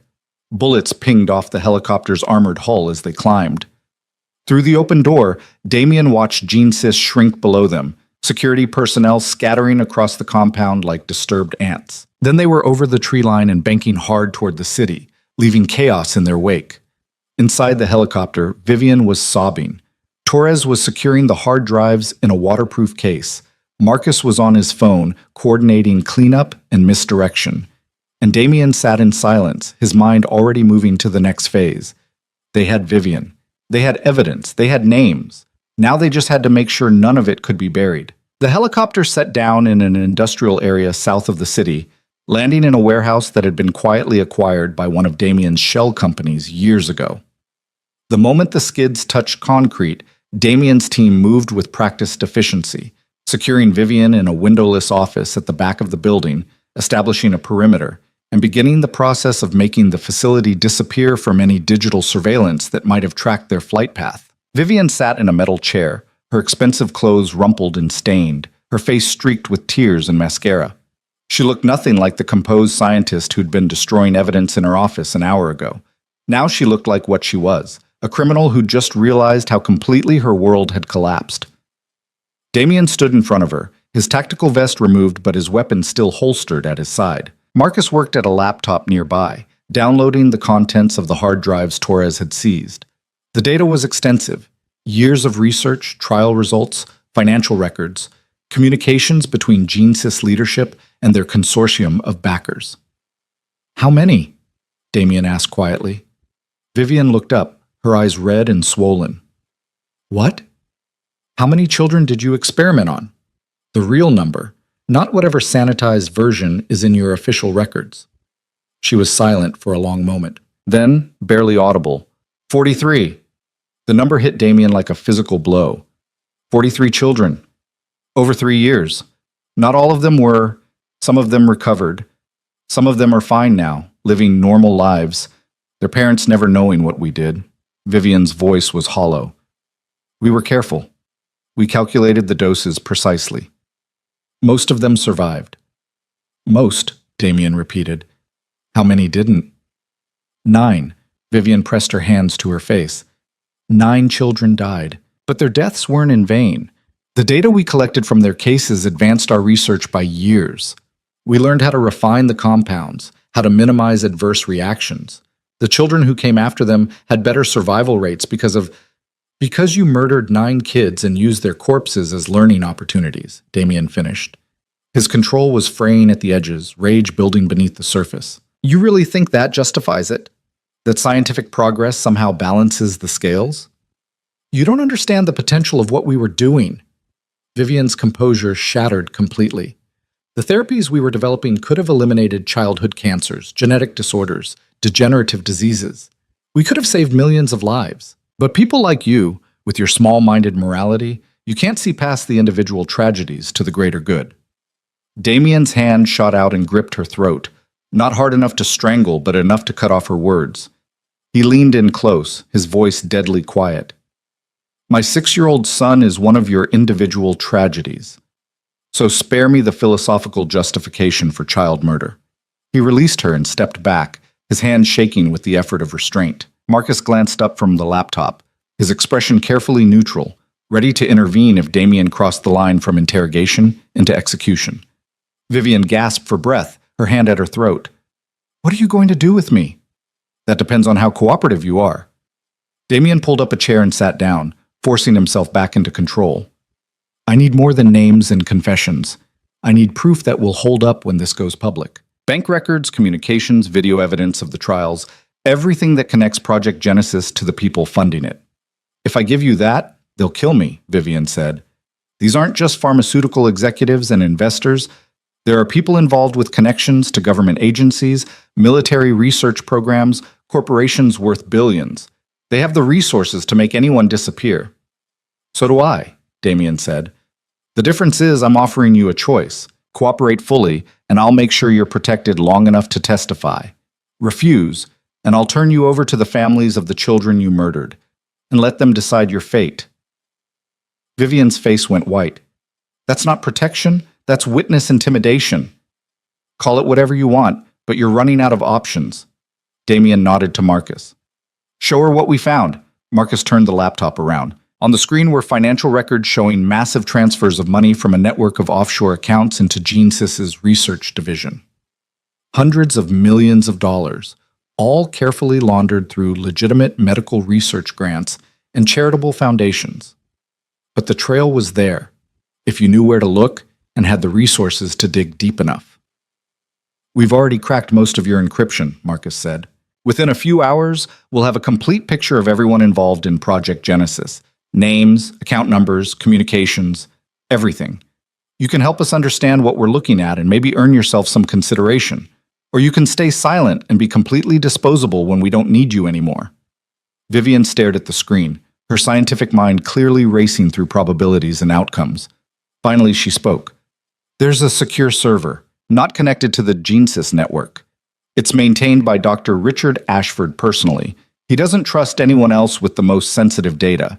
Everything you need to prove the full scope of Project Genesis is on that server. Where? Damien asked. Ashford's estate, North Shore, private compound with heavy security. The server is in his personal study, air-gapped from the internet. You'd need physical access to extract the data. Marcus was already pulling up property records. Richard Ashford, CEO of GeneSys Biomedical, estate in Kenilworth, 15-acre property, private security firm on contract. This is going to be a hard target, boss. We've hit hard targets before. Damien turned back to Vivian. What's the security setup? Armed guards, cameras, biometric locks on the main house. Ashford is paranoid. He's made enemies over the years. People who lost children in the trials and suspected something was wrong. People who tried to investigate and were paid off or silenced. Vivian's voice dropped. He keeps evidence on all of them, too. Insurance, he calls it. Proof of who he's bribed, who he's threatened, who he's had killed. If you get into that server, you'll find enough to bring down half the medical research establishment in this country. Damien exchanged a look with Marcus. This was bigger than they'd anticipated. What had started as revenge for Noah had evolved into something that could expose systemic corruption at the highest levels of pharmaceutical research and medical ethics. How do we access the server? Damien asked. You need Ashford's biometrics, fingerprint and retinal scan. The system won't accept anything else. And even if you bypass that, the data is encrypted with a physical key that he keeps on his person at all times. Vivian met Damien's eyes. You'd need to take him alive and force him to cooperate, which means you'd need to get past his security, into his house, and subdue him without triggering the panic systems that would wipe the server remotely. So we need a plan that's surgical, fast, and completely quiet, Marcus said. That's asking a lot. Then it's a good thing we're very good at asking a lot of ourselves, Damien replied. He stood and pulled out his phone, stepping away to make a call. It was answered on the third ring. How's Noah? He asked without preamble. Elena's voice came through, exhausted but steady. Stable. Cora says his kidney function improved another 15% in the last 2 hours. She's cautiously optimistic he might be strong enough to come off full dialysis support by tomorrow. Damien closed his eyes briefly, letting relief wash through him. That's good. That's really good. Where are you? You said you'd be back soon. That was hours ago. I got delayed, but I'm making progress. Damien looked back at Vivian through the office window. I found the person responsible for Noah's poisoning, and I'm close to finding everyone else involved. There was a long pause. Then Elena said, What are you going to do to them? What they deserve. Damien, I'll be back as soon as I can. Kiss Noah for me. He ended the call before Elena could argue further and returned to the office. Vivian was talking quietly with Marcus, walking him through the details of Ashford's security setup. She'd apparently decided that cooperation was her best chance at survival. Damien listened as she described patrol patterns, shift changes, blind spots in the camera coverage. There's a service entrance on the east side, Vivian explained. It's used by housekeeping and maintenance staff, less monitored than the main gates. If you could get credentials that match their vendor list, you might be able to get onto the property without raising immediate alarms. And once we're inside, Marcus asked. Ashford's study is on the second floor, west wing. He spends most evenings there going over research data and financial reports. If you hit the house between 8 and 10 p.m., he'll likely be alone in that room. His wife travels frequently. She's rarely home. And he doesn't like guards inside the main house during his private hours. He says it makes him feel like a prisoner in his own home. Arrogant, Damien observed. Extremely. He believes he's untouchable. Vivian's expression turned bitter. He spent years building that belief, and so far he's been right. Every investigation into GeneSys has been quietly buried. Every whistleblower has been discredited or disappeared. Ashford thinks he's a god playing with human evolution. He won't see you coming until it's too late. Good. Damien checked his watch.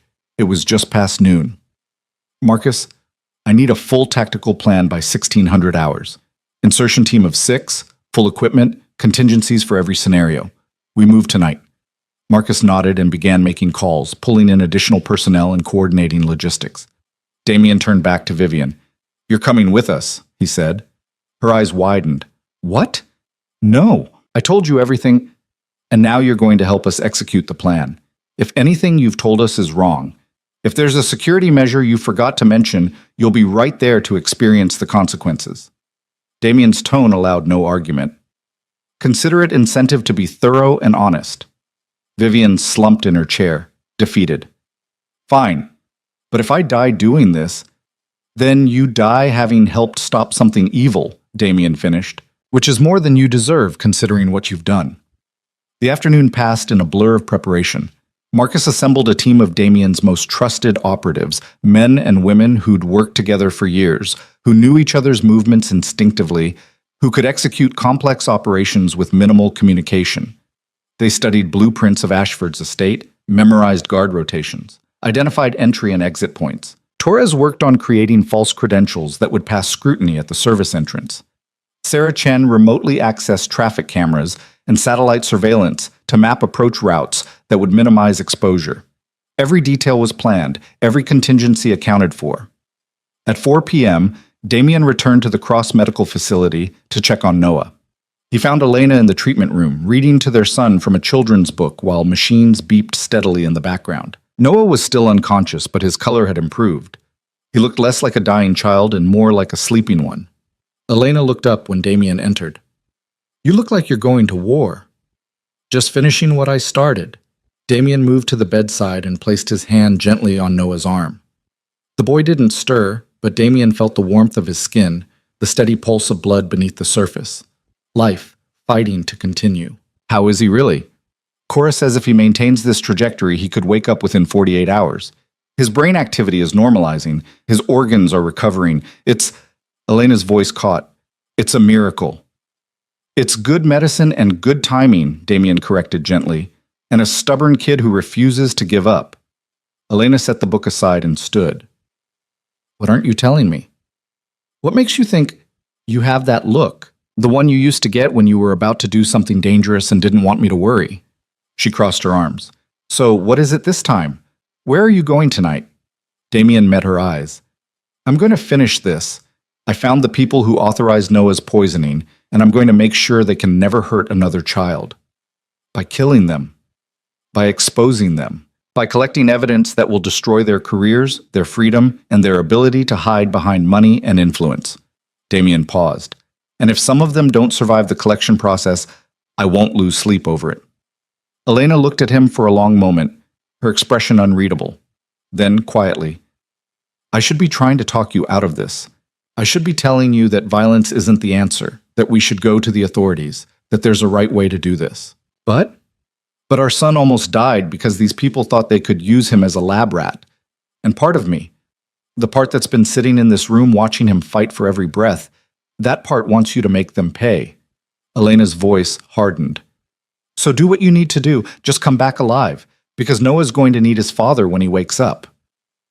Damien pulled her into his arms, holding her tight. I'll come back, I promise. Don't make promises you can't keep. I've never broken a promise to you.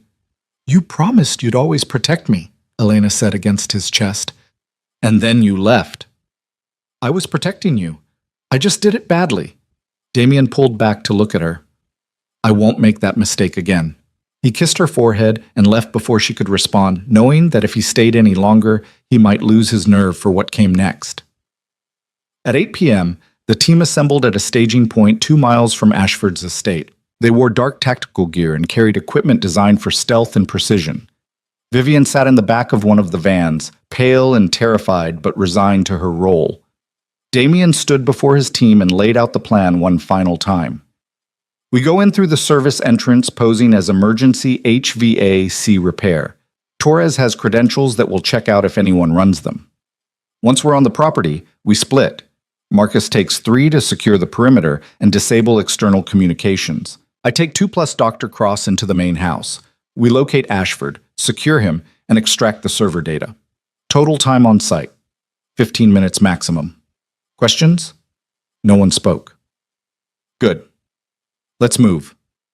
The approach to Ashford's estate was executed with military precision. The van with false HVAC company markings rolled up to the service entrance, and Torres presented credentials to the guard on duty. The guard checked them against his tablet, made a call to verify the appointment that Torres had inserted into the system hours ago, and waved them through. They were inside. The estate sprawled before them, all manicured lawns and old money architecture. The main house was a 3-story Georgian mansion that probably cost more than most people earned in several lifetimes. Lights blazed from several windows, but the grounds were quiet, peaceful, completely unaware of what was about to happen. Marcus and his team peeled off toward the security building, moving like shadows through the landscaping. Damien led his smaller group toward the main house, Vivian walking between 2 operatives with weapons discreetly trained on her back in case she decided cooperation wasn't worth it anymore. They reached a service door that Vivian had indicated would be less monitored. Torres made quick work of the electronic lock, and they slipped inside. The interior of Ashford's home was exactly as pretentious as expected. Marble floors, expensive artwork, the kind of furnishings that screamed wealth acquired through exploitation. They moved through the ground floor in silence, clearing rooms and avoiding the few household staff who were finishing evening duties. The stairs to the second floor were carpeted, muffling their footsteps. Vivian led them through a maze of hallways to a heavy wooden door at the end of the west wing. Light showed beneath it. Damien tested the handle. Unlocked. He pushed the door open and stepped inside. Richard Ashford sat at an enormous desk, his back to the door, absorbed in whatever he was reading on his computer screen. He was older than his corporate headshot suggested. Gray hair, expensive suit, the confident posture of a man who'd never faced real consequences for his actions. "Dr. Ashford," Damien said quietly. Ashford spun in his chair, shock registering on his face. Then his eyes moved past Damien to Vivian, and shock turned to rage. "What the hell is this? Vivian, what have you done?" "I'm trying to stay alive," Vivian said flatly. "Unlike the children we murdered." Ashford's hand moved toward a drawer in his desk. Damien's weapon was out, and aimed before Ashford's fingers touched the handle. "Don't," Damien advised. "Hands on the desk where I can see them." Ashford slowly complied, his mind clearly racing. "You're making a mistake. Do you have any idea who I am? The resources I have access to? You can't just break into my home and what? Hold you accountable for experimenting on children? Demand access to the evidence you've been hiding?" Damien moved closer. "Actually, I can. And I am. I don't know what lies Vivian has told you, but I can assure you Save it." Damien nodded to Torres, who moved to Ashford's computer and began working. "We know about Project Genesis. We know about the 43 children you used as test subjects. We know about the 9 who died. And we know you've kept records of everything, insurance against the day someone might come looking for answers." Ashford's face went pale. "You can't prove any of that." "Your colleague here has been very helpful in explaining exactly where you keep the proof." Damien gestured to Vivian. "So here's how this works. You're going to provide the biometric access to your secure server. You're going to give us the encryption key, and you're going to do it quickly and cooperatively, or things are going to get very unpleasant." "I'll do no such thing. I have rights. I have lawyers."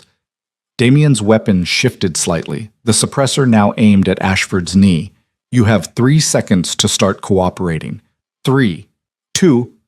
Wait. Ashford held up his hands. Fine, I'll give you access. Just don't shoot." "Smart choice." Damien lowered the weapon slightly. "Torres, get him to the server." Ashford stood on shaking legs and moved to a painting on the wall, a pastoral landscape worth probably 6 figures. He swung it aside to reveal a biometric scanner, fingerprint, retinal scan, and a keypad requiring a code. He went through the authentication process with trembling hands. The panel slid open, revealing a compact but sophisticated server setup. Torres immediately began connecting equipment to extract the data. "This is going to take a few minutes," he said. "Encryption's heavy." "We don't have a few minutes," Damien replied. His earpiece crackled with Marcus's voice. "Boss, we've got a problem. Private security just doubled their patrol. Someone must have gotten suspicious about the HVAC story. We've got maybe 5 minutes before they start checking the main house." Damien swore under his breath. "Torres, how long?" 3 minutes minimum. Can't rush encryption breaking without corrupting the data." Then we buy 3 minutes. Damien turned to Ashford. Your panic room. Where is it? Ashford's eyes widened. How did you... Every paranoid billionaire has one. Where? Behind the bookshelf, southeast corner. Ashford pointed with a shaking hand. Damien moved to the indicated shelf and found the hidden trigger. A section of the wall swung inward, revealing a reinforced safe room with steel walls and a heavy door. Get inside, he ordered Ashford and Vivian. What? Why? Vivian protested. Because in about 2 minutes this place is going to be swarming with armed security, and I need you both somewhere they won't look. Damien shoved them both into the panic room. Torres, how close? Almost there. 90 seconds. The sound of footsteps in the hallway outside made the decision for them. Damien positioned himself behind the door as it swung open, and 2 security guards entered, weapons drawn. What followed was brutal and efficient. Damien disabled the first guard with a strike to the throat, then used the man's body as a shield against the second guard's gunfire. His own weapon came up and he put 2 suppressed rounds into the second guard's center mass. Both men went down hard. But the noise had been enough. Shouts echoed through the house, more footsteps pounding up the stairs. Torres! Got it! Torres yanked the connection free, the portable hard drive blinking to confirm successful data transfer. We're good to go. East window, emergency descent, Damien ordered. They'd positioned climbing equipment there hours ago, anticipating the need for a quick exit. Torres went first, rappelling down the exterior wall with practiced speed.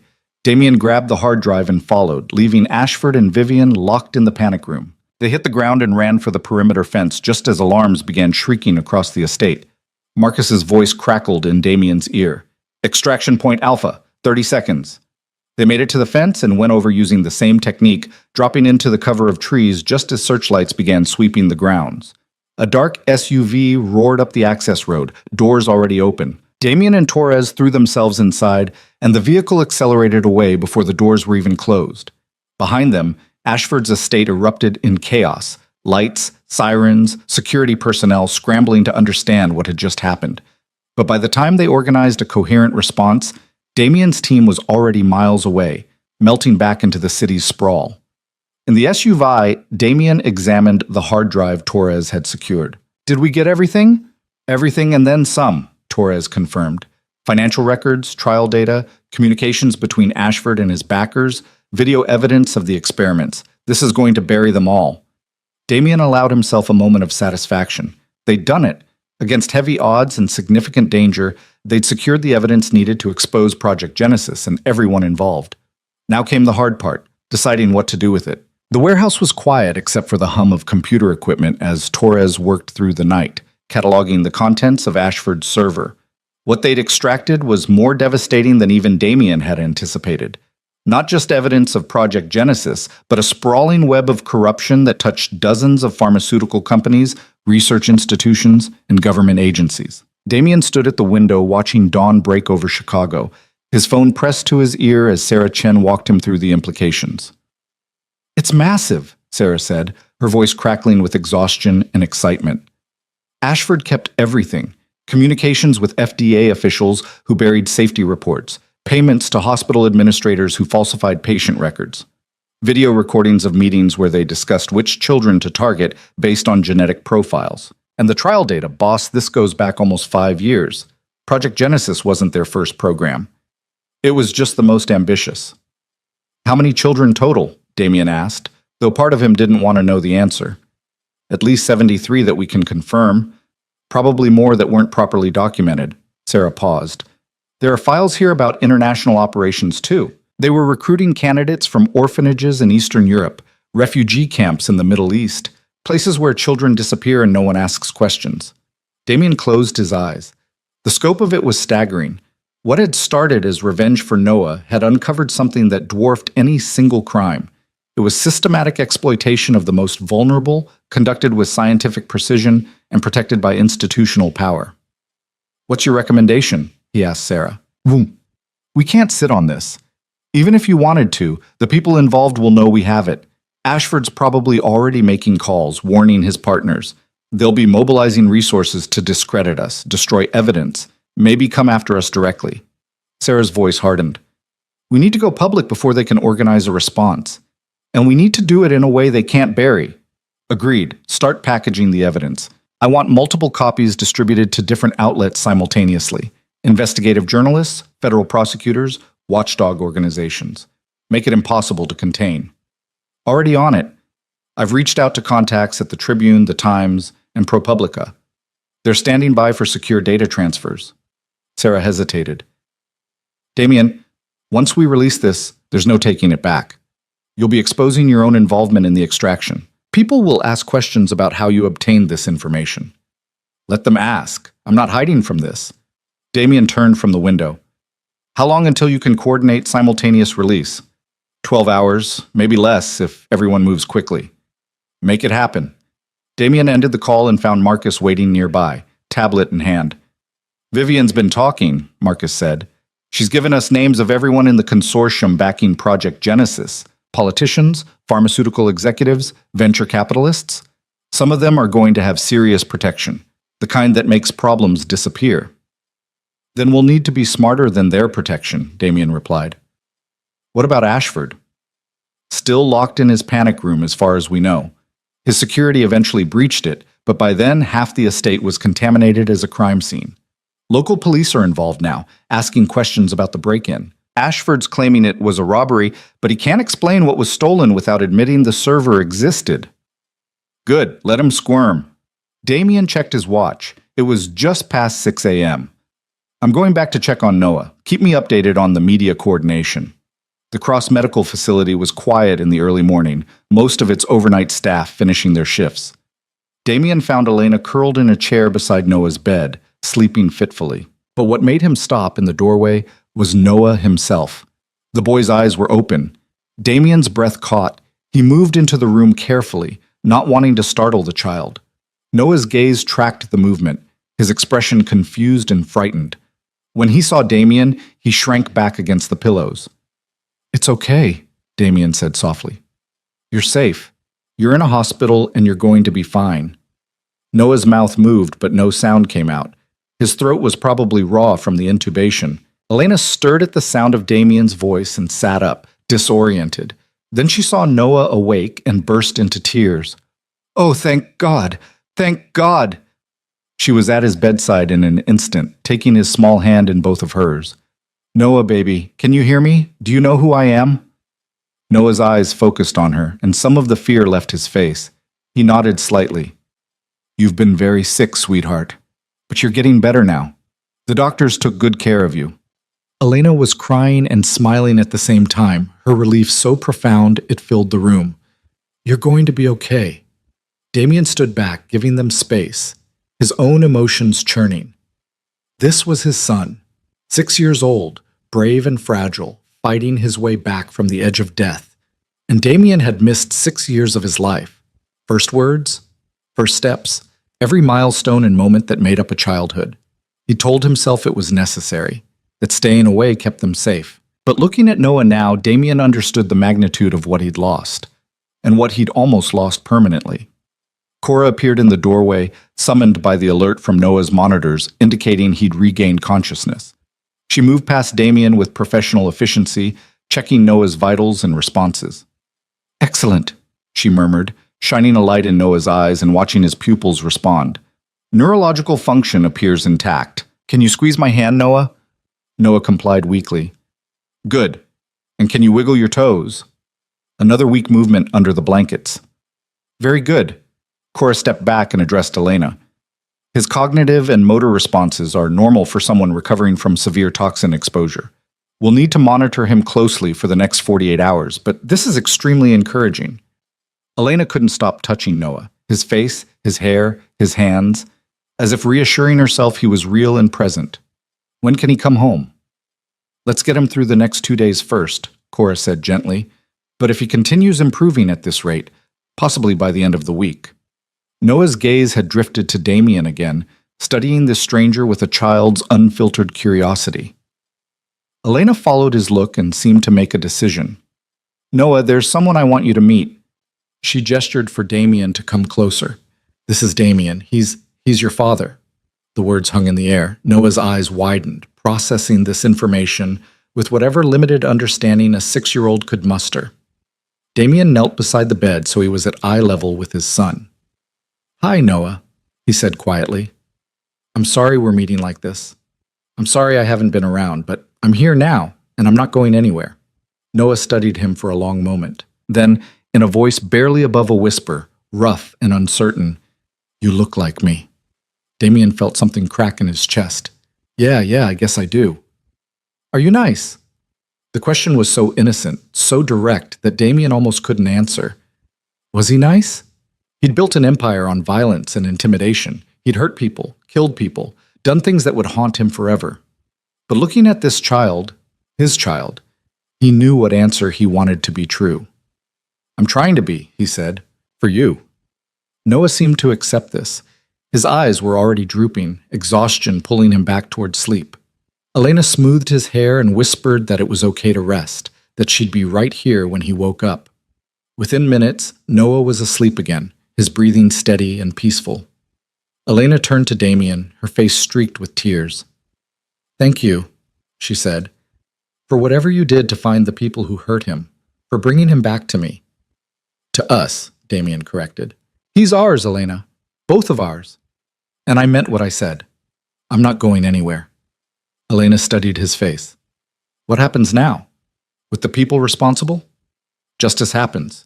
Real justice, not the kind that gets buried by expensive lawyers."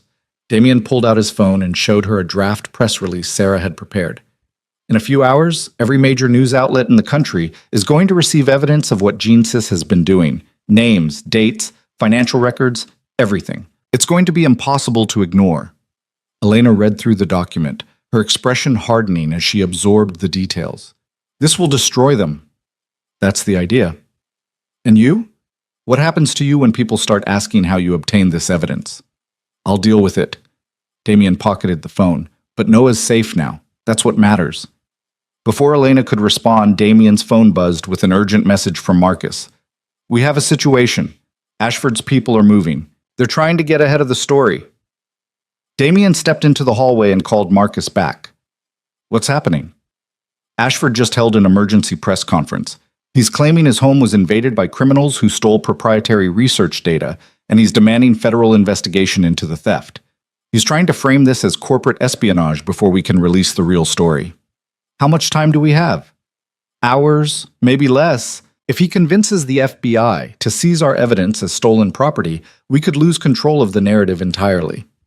Damien's mind raced through options. "Then we don't wait. Release everything now. Every outlet, every contact, simultaneous distribution. Make it too big to contain." "That's going to be messy. We haven't had time to redact sensitive information, coordinate with prosecutors. I don't care about mess. I care about making sure this gets out before they can stop it." Damien's voice was ice. "Send it all. Now." There was a pause. Then Marcus said, "You're sure?" "I've never been more sure of anything." "All right, initiating distribution now." Damien could hear keyboard clicking in the background as Marcus executed the command that would unleash everything they'd gathered. Within minutes, gigabytes of data were flowing to journalists, prosecutors, watchdog organizations, and congressional oversight committees. The evidence of Project Genesis, with all its horror and implications, was being scattered across the digital landscape like seeds in the wind. There was no taking it back now. Damien returned to Noah's room to find Elena at the window, staring out at the city. She turned when he entered. "It's done, isn't it?" she said. "Whatever you've been planning." "Yes, the evidence is going public. By noon, everyone will know what GeneSys has been doing." Elena wrapped her arms around herself. "And then?" "Then the system takes over. Federal investigations, criminal charges, civil lawsuits. The people responsible will spend the rest of their lives in prison or fighting to stay out of it." "You don't sound satisfied." "Because prison is too clean for what they deserve," Damien said bluntly. "But it's what's best for Noah. He doesn't need a father who's a killer. He needs a father who's there." Elena turned to face him fully. "What are you saying?" "I'm saying I'm choosing differently this time. 6 years ago, I walked away because I thought it would protect you. I was wrong. So this time, I'm staying. Whatever consequences come from what I've done, whatever legal trouble or professional fallout, I'll face it. But I'm not disappearing again." Tears welled in Elena's eyes. "You mean that?" "Every word." She crossed the room and wrapped her arms around him, and for the first time in 6 years, Damien felt like he might actually deserve the embrace. The next hours were chaos. News outlets began publishing stories based on the leaked data, each revelation more damning than the last. Video footage of GeneSys executives discussing which children to target. Financial records showing millions in bribes to regulators. Testimony from parents whose children had died under suspicious circumstances, their grief weaponized into cooperation and silence. By afternoon, the FBI had announced a formal investigation into GeneSys and its partners. The Securities and Exchange Commission had frozen the company's assets. 3 members of Congress had called for emergency hearings. And Ashford's panic room couldn't protect him anymore. Federal agents arrived at his estate with warrants for his arrest. Damien watched it unfold from the medical facility, his team feeding him updates in real time. Vivian had turned herself in to prosecutors, offering full cooperation in exchange for protection and reduced charges. Other members of the Project Genesis consortium were scrambling to cut deals, each one implicating the others in a cascade of confessions and counter-accusations. The House of Cards was collapsing, but there was still one loose end. Marcus appeared at the facility that evening with news. The FBI wants to talk to you. They know you were involved in obtaining the evidence, and they want to know how. Let them want, Damien said. I'll cooperate when I'm ready. Right now, my priority is my son. They might not give you that choice. There's talk of subpoenas, maybe even charges for breaking and entering, assault on Ashford's security guards. Then I'll deal with it when it comes. Damien's tone was final. Anything else? Marcus hesitated, then handed over a tablet. This came through on a secure channel an hour ago. It's from someone claiming to be a Project Genesis survivor. Damien read the message. It was from a woman named Claire Morrison, 24 years old, who'd been part of GeneSys's earliest trials when she was 12. The experiments had left her with permanent health complications, but she'd survived. And now she wanted to help make sure no other child suffered what she had. She's willing to testify, Marcus explained. She says there are others like her, survivors scattered across the country who've been too afraid to come forward. But now that the story's breaking, they want justice. Damien felt something shift in his chest. This was bigger than Noah, bigger than revenge. This was about every child who'd been used and discarded by people who saw them as raw material for profit and prestige. Put me in touch with her, he said, and find the others. I want to know their stories, their names. I want prosecutors to hear directly from the people GeneSys hurt. Marcus nodded and left to make it happen. Elena appeared in the doorway, having overheard the conversation. You're really doing this, she said. Not just for Noah, but for all of them. Someone has to. Damien looked at Noah, still sleeping peacefully. These children deserve someone who will fight for them. If it has to be me, then it has to be me. Elena moved closer and took his hand. Then we'll do it together. I'm a public defender, remember? Fighting for people who can't fight for themselves is literally my job. Damien squeezed her hand. I was hoping you'd say that. Over the next 3 days, the story consumed national attention. Congressional hearings were scheduled. Criminal indictments were unsealed against 17 individuals connected to Project Genesis. GeneSys's stock price collapsed, and the company filed for bankruptcy protection. And one by one, survivors came forward with their testimonies, each one adding weight to the mountain of evidence. Noah continued to improve, his strength returning gradually but steadily. Cora cleared him to leave intensive care, moving him to a regular room where he could sit up, eat solid food, and begin the long process of recovery. Elena barely left his side, reading to him, playing quiet games, helping him process what had happened in terms a 6-year-old could understand. Damien visited every day, each visit a little less awkward than the last. Noah was tentative around him at first, this stranger who claimed to be his father. But children were resilient, and with Elena's gentle encouragement, Noah began to warm to Damien's presence. They talked about small things, favorite foods, favorite colors, what Noah wanted to be when he grew up. A scientist, Noah announced one afternoon, completely serious, so I can make medicine that helps people instead of hurts them. Damien felt his throat tighten. Even after everything that had been done to him, this child wanted to heal, wanted to make things better. It was a kind of grace Damien didn't fully understand but recognized as precious. That's a good goal, he said. Your mom and I will help you get there. On the 5th day after Noah woke up, Cora declared him healthy enough to go home. Elena had been staying at Damien's secure facility for safety, but now she wanted to return to their apartment, to normalcy, to routine, to the life she'd built for herself and Noah, except the apartment was still contaminated from the poisoning. "Stay with me," Damien said. "I have a place, not the penthouse office, somewhere else. A house outside the city, quiet, secure, with enough room for all of us. Stay there while your apartment gets properly cleaned and certified safe." Elena hesitated. "Damien, please, just until we're sure it's safe. After that, if you want to leave, I won't stop you. But right now, let me make sure you're both protected." She looked at Noah, who was watching their conversation with bright, curious eyes. Then she looked back at Damien and nodded. "Okay, but this doesn't mean we're not just picking up where we left off 6 years ago. Things are different now." "I know. I'm different. You're different. We'll figure out what this is as we go." Damien managed a small smile. "No promises except that I'm here. That enough?" "For now," Elena said. "It's enough for now." The house was in Evanston, a restored Victorian with a fenced yard and enough space that Noah could run and play without feeling confined. Damien had owned it for years but rarely used it, just another asset in his portfolio of properties scattered across the city. But now it became something more. It became home. Elena set up Noah's room with his favorite things, creating a space that felt safe and familiar. Damien installed additional security quietly, without making it obvious or frightening. And slowly, carefully, they began to build something that resembled a family. The legal fallout continued. Federal prosecutors reached out to Damien through his attorneys, offering immunity from prosecution in exchange for his full cooperation and testimony about how he'd obtained the evidence. It was a deal designed to ensure the cases against GeneSys and its conspirators would be airtight, and Damien accepted it without hesitation.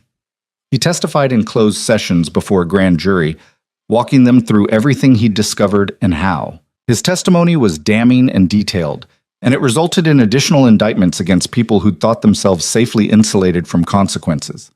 Ashford tried to fight the charges, claiming the evidence was inadmissible because it had been stolen. But the sheer volume of corroborating testimony from survivors, whistleblowers, and Vivian's cooperation made his defense untenable. Prosecutors offered him a plea deal: life in prison in exchange for full disclosure about Project Genesis and everyone involved. He took it. Because the alternative was a trial that would expose even more of his crimes, and potentially a death penalty case in jurisdictions where the murdered children had lived. 6 months after Noah's poisoning, the last major indictment was filed. 23 individuals charged with conspiracy, murder, fraud, and violations of federal research ethics. The trial dates were set for the following year, and prosecutors were confident they'd secure convictions. It was over. Not perfectly. Some people involved would never face justice, having fled the country or hidden behind legal protections. But the system that had enabled Project Genesis was dismantled. GeneSys was defunct, its assets seized and liquidated to create a compensation fund for victims. And new federal regulations were being drafted to prevent similar abuses in the future. Elena returned to work at the public defender's office, but she also took on a new role as an advocate for the Project Genesis survivors. She helped them navigate the legal system, connected them with support services, and ensured their voices were heard in the ongoing prosecutions. Damien gradually stepped back from the daily operations of his criminal enterprise, delegating more to trusted lieutenants while focusing on legitimate business ventures. It wasn't a clean break. Men like him didn't just walk away from that life.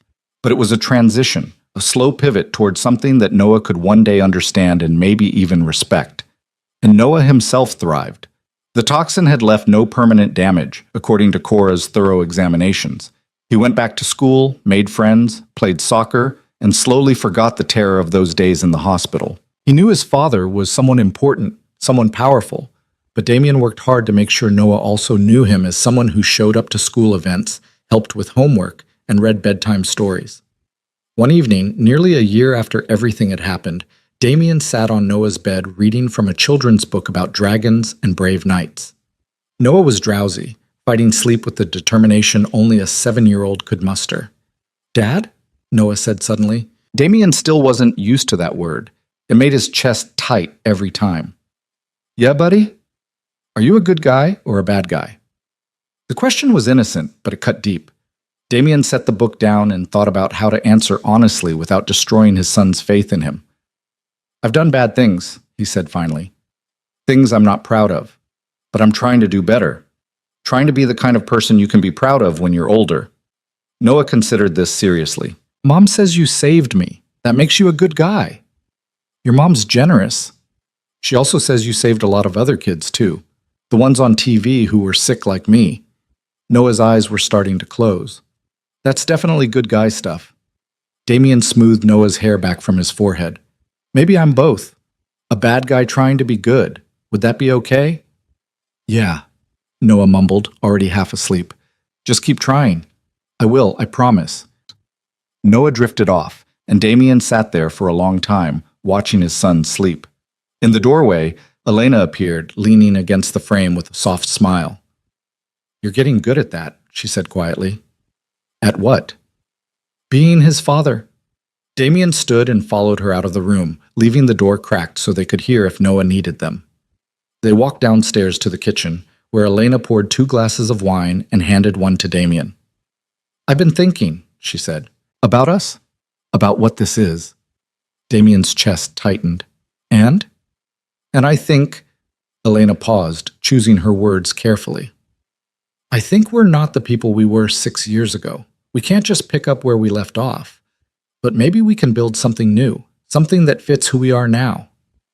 What does that look like? I don't know yet, but I know I don't want to do this alone anymore. Raising Noah, dealing with all the aftermath of what happened, it's better with you here. So maybe we start there, partners in parenting, figuring out the rest as we go. Damien set down his wine and took her hands. I can work with that.